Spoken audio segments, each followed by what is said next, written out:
Hello, thanks for tuning in. Today we're going to be reviewing The Wealth Money Can't Buy by Robin Sharma. I normally like to alternate between fantasy, sci-fi, personal development, nonfiction stories. So after reading a bunch of fantasy and sci-fi and currently going through another sci-fi book, my hold on Libby came through for The Wealth Money Can't Buy by Robin Sharma. His new book. So I paused my other reading and gave this a listen and finished it only in a couple days. It's a very light book and a light read, and it's in Robin's style, if that makes sense. So I have previously read the 5 a.m. Club. I really enjoyed that. It really did, if nothing else, put me on a more morning routine.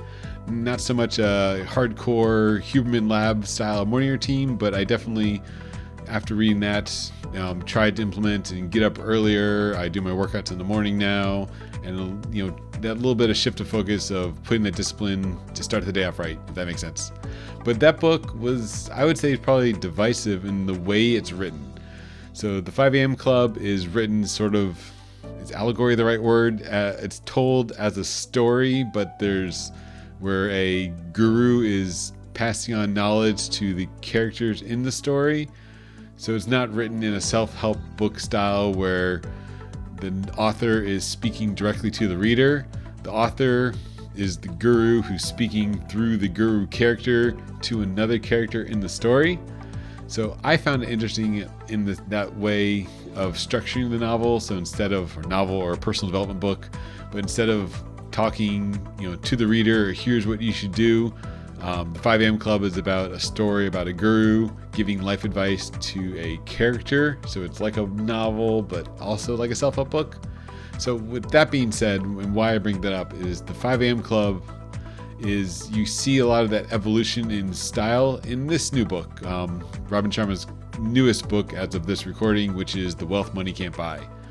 So he tells it more in a straightforward personal development book style, where he is talking to the reader, but in, I guess, his signature style, he does it with a little twist where he writes the book as if he is mentoring you directly this time. So I did see a lot of parallels to the 5 a.m. Club in that structure.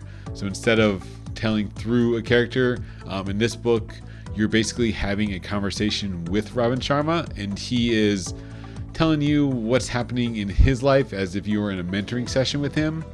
So again, it can be a little off-putting because he'll start a chapter about the wealth money can't buy, which we'll get to in a second, but he'll also give a little anecdote or add that I'm writing this from my balcony in Tuscany, sipping on this wine, and I hear the sound of the neighbors making dinner. So it's a little jarring if you're expected just a manual of here's the things to do. For example, maybe Arnold Schwarzenegger's Be Useful, which is subtitled Tools for Life, which is very much kind of more of a toolkit / memoir, which I also enjoyed. This one is, again, kind of told through practical advice.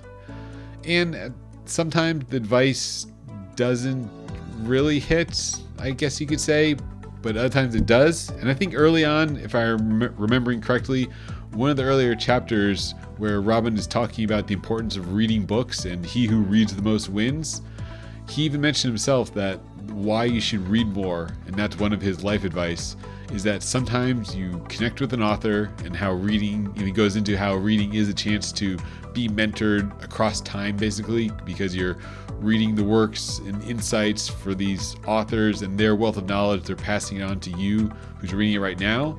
And by doing that, you might just get the nugget you need at the right point in your life to make a difference. And so I'm glad he did start early with that note, because some of the advice is contradictory. Another chapter, he talks about slowing down and saying, or I should reverse that. He says you should say yes to more things. But again, because this is sort of a mentoring kind of session, it comes with a caveat where you should say yes to get you out of your comfort zone. That's kind of the point he was making for this one part, that you should say yes more, even if you don't like or think you will like it because you want to push yourself out of the comfort zone. That's how you grow, which I think is great advice. And I definitely, maybe because I'm repeating it here, that is one of the things that hit me when I needed to hear it. But then one of the later chapters, he talks about how you should almost say no to more things and live life slowly and simply. So if you're reading this book as a strict how-to manual, you might have, and if you breeze through it and didn't just listen to these as like advice mentoring sessions, you might think, is he telling me to speed up or slow down or say yes or say no? Because he says both at different points in the book.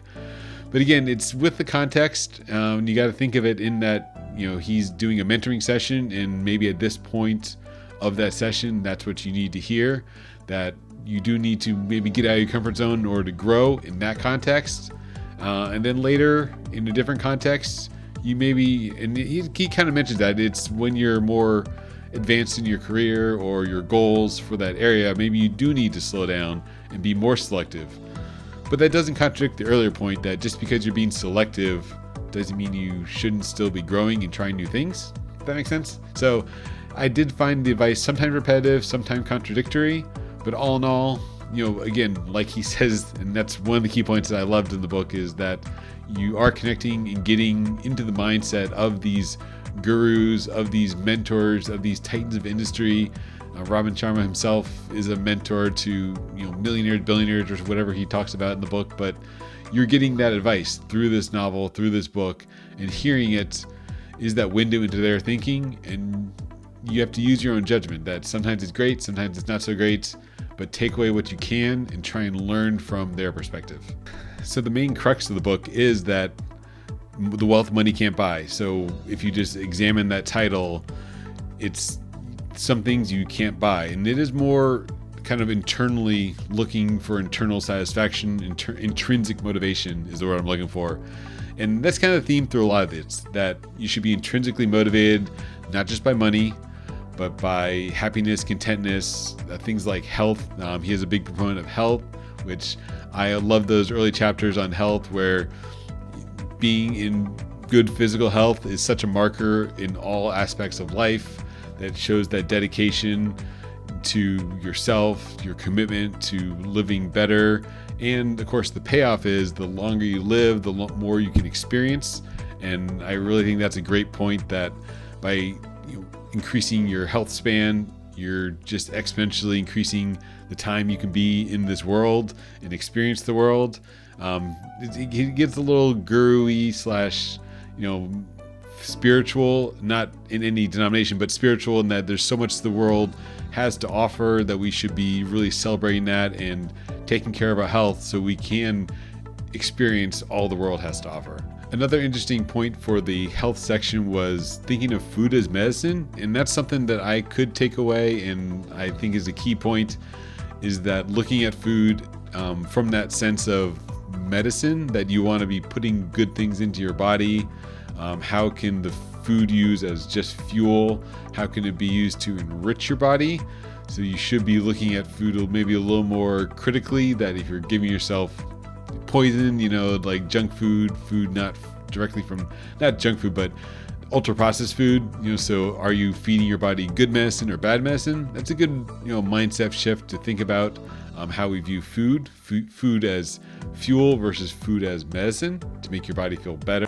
And then speaking about fulfillment, one of the chapters about intrinsically motivated is the wealth, where think of it not as more about satisfaction, that you should be satisfied, gratitude practice, that having enough, being sufficient versus having more, that you can always have more. It's a never-ending game, but if you have enough, if you're full in that kind of cup of your life, then you are satisfied, and there isn't that constant chase of never feeling like you have enough if you're satisfied, financially satisfied, which is a big way of really talk about gratitude, right? I think it's the main point he was trying to get, is that being grateful for what you have, and that what you have is enough at times. So all in all, it was a interesting book in the format of these mentoring sessions, and it's something that you can just go into. Maybe I shouldn't have read it all at once. I should have maybe,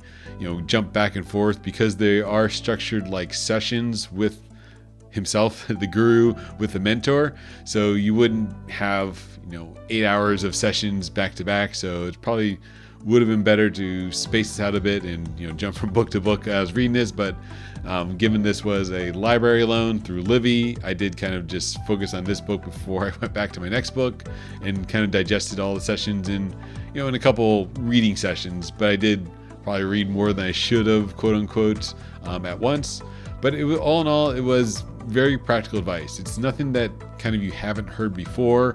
I referenced, Arnold Schwarzenegger's Be Useful, Tools for Life. A lot of this is very similar advice, and I've read a lot of, personal development books. And at the end of the day, you can notice these themes that really do kind of overlap from book to book.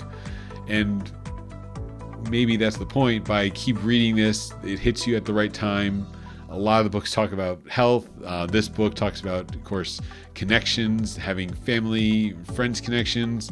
There's so much science and research on having societal connections and how that's good for you. Talking about the food, of course, there's so much research that you should be eating more whole foods and less ultra-processed foods. So all this is nothing new. It's no mind-blowing science.